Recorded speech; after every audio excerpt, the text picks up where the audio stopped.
My mother-in-law is trying to put me in second place in my own marriage by forcing me to kiss her pregnant belly, and my husband is on her side. Posted by you/PregoMel. So, this is going to sound very weird, but it is what it is. My husband, Jason, 24M, was born to his mother, Luna, 42F, when she was 18, almost 19, out of her first marriage. Luna is from a rich Italian family in Seattle, where people sound like they're from Frasier, so even though that marriage collapsed after Jason's birth, they didn't really struggle in the conventional sense. But they're really, really close to each other. Like, he and she do Tom Brady kisses with each other, she does it with his sister too. We got married earlier this year, but the entire time I've known Luna, it feels like she's been competing with me. Not in a way to get her son's attention, I don't think, but more like a friendly rival or something. I don't know how to put it since it doesn't seem malicious. For instance, 2 years ago, she saw me doing an ab workout and joined in. She kept doing it until she not only got better than me but also ended up with pretty good abs. That's just to give you a glimpse of our relationship. I got pregnant earlier this year, unintentional, but we decided to keep it, and I kid you not, 2 months later, Luna was pregnant too. That felt really weird to me, like, who wants their kid to be older than their aunt/uncle? Real life isn't Modern Family. It almost seemed like she wanted us to be like sisters who get pregnant at the same time. I miscarried due to a really bad car crash we were in, and in his grief, it's like Jason completely turned to Luna while I was still in the hospital. When I got out, things were really, really weird. After visiting his mom's house, he did the Tom Brady kiss with her and then kissed her belly because, apparently, it's what he did when he was 3 and she was pregnant with his sister. I was freaking out when she asked me to do it too, but I went along with it just to avoid causing a fight. Since then, I've been leaving his mom's house early whenever we visit, making up some excuse or another to avoid the belly kisses, but I've had to do it like 3 more times. She's 6 months pregnant now, and yesterday, we visited her house. She showed us pictures of when she was 7 months pregnant with her daughter, Rhiannon, 21F. The photos were of her nude, tasteful, but still, and some included my toddler husband kissing her pregnant belly. She told us she wanted to do this again, same nude style, and my husband agreed. Apparently, Rhiannon agreed to do it too. She wants me to participate as well since I'll be the mother of her future grandbabies. I gave a noncommittal answer, and when we got home, my husband argued with me for giving his mom false hope, telling me it was a jerk move to not just say yes. I tried to explain how awkward it is and how uncomfortable I feel, but he wasn't having any of it. He hasn't stopped talking to me, but I know he's upset that I don't want to kiss his mom's belly. Am I the jerk for how I went about the situation? Edit.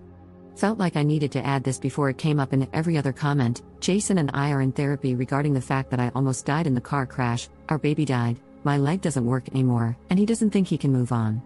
Belly kisses just didn't seem like a weighty enough issue given everything else we talk about there. So, for people who are going to recommend therapy, we already go, and I will be bringing this up there. Commenter assumes Op's husband abandoned her in the hospital. Op responds, I do want to clarify, he never ditched me in the hospital.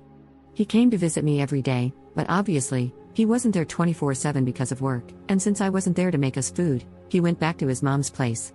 Had he ditched me in the hospital, had he not been there as a crutch for my messed up leg whenever I needed him, and had he not gone to therapy, then yeah, I would have divorced him. The thing is, he's been there for me in spite of how weird his mom's gotten about this. Commenters have a discussion on whether Op's husband is so inept he can't even cook a meal for himself. Op responds, he can cook. He initially started going there because he absolutely refused to eat anything. As he told me, he felt that he hadn't appreciated my cooking enough, which made no sense because he absolutely did, and almost losing me made him feel like he didn't deserve food. But, obviously, a man has to eat, so he started going to his mother's. I'm guessing his sister told her, and she made him come over, and he just latched onto her there in his grief. He still absolutely came to visit me every day, but yeah, I didn't want to go into that much detail, but I made him sound like a dunce. Commenter asks who the father of Op's mother-in-law's child is. Op responds, husband's second stepfather. His father is out of the picture. His sister Rhiannon's father was the one who raised him and the one that he called dad, but he passed away a few years ago. Commenter points out that people don't get abs from abdominal workouts.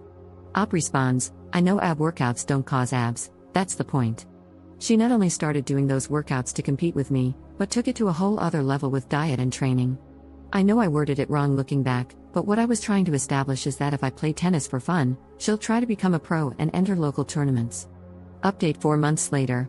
I brought the issue up in therapy. Thank you, everyone, for helping me find the words to use and for helping me identify my own pain, and I think the therapist was shocked. I pointed out how it hurt me to have to kiss a pregnant belly, It only felt like Luna was competing with me. Jason seemed really regretful. He apologized, I know he was holding back tears, and promised he'd make sure Luna never asked again. I then pointed out how odd the idea of taking tasteful nudes with his pregnant mom was. He got defensive, but at home, he told me I was right and that he'd only do the photos if she was clothed. Still weird, but progress. I also got him to agree that we wouldn't have kids until we were 100% sure Luna couldn't have children anymore. Unfortunately, 2 days later, my leg's condition got worse. I woke up, tried to stand, and fell, screaming and crying. I was hospitalized for 2 weeks and then had inpatient physical therapy for 3 weeks. During this time, Jason regressed back to his mom. The photo shoot happened, and Luna texted me the pictures. She wasn't nude, and there were no belly kisses, but the outfit was sheer and uncomfortable to look at, especially with my meds. Honestly, I started Googling divorce information until a nurse took my phone away.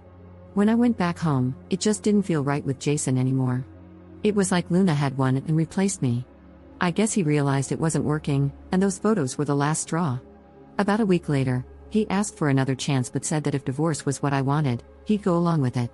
I told him I did, because he wasn't the man I married anymore, and I didn't think he could go back to being that person. He just said okay and seemed frozen as we started the process.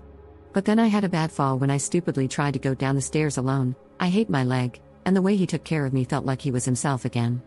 I asked if he still wanted another chance, and he said he did but didn't think he could do it here.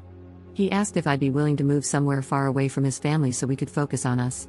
I said yes, because I was already planning on leaving as soon as we divorced. We're moving to Albuquerque, since his mom can't follow us there, and I got a referral to a treatment facility that can help.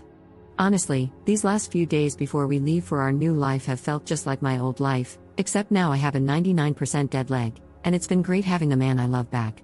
I don't know much about New Mexico, but I am excited. Edit. I sent in a request to post this 2 days ago. I'm only able to post it now. We're in Albuquerque, far away from his family. Commenter asks Op why her mother-in-law cannot go to Albuquerque.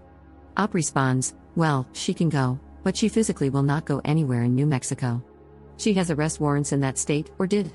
I don't know the full story, but she has a lot of unpaid parking tickets in Santa Fe from a time when she lived there. I'm sure it would just be a monetary fine, but she's afraid she'll get arrested.